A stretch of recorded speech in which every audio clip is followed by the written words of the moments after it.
In his 90-plus years on Earth, Bernard Lewis has learned to take the long view of history, and in doing so, he has a warning for America and the West.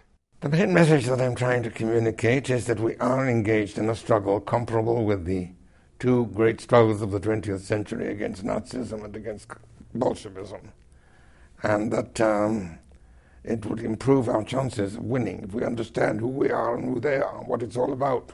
Lewis says the struggle is between Islam and Christendom, two worldviews that contend that theirs is the one true faith.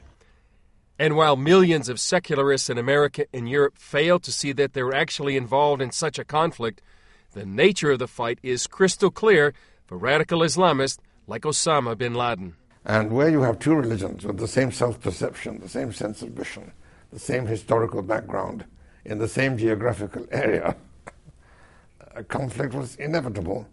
And the conflict has been going on for more than 14 centuries.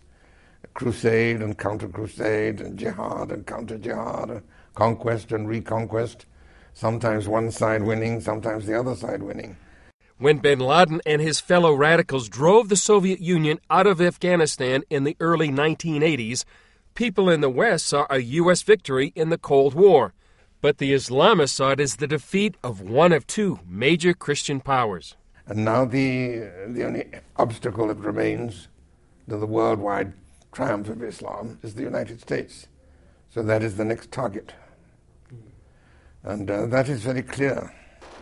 Many Americans compare the war against radical Islam in Iraq and elsewhere with the Vietnam War. But Lewis says that's the wrong way to look at it. The difference is that the Vietnamese did not follow us here, except perhaps as refugees seeking asylum. These people will. I mean, they were already here before this happened.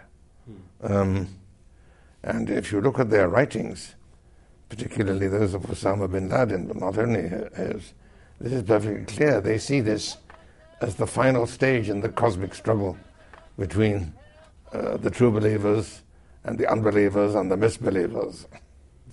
What are the stakes, Professor? The survival of our civilization.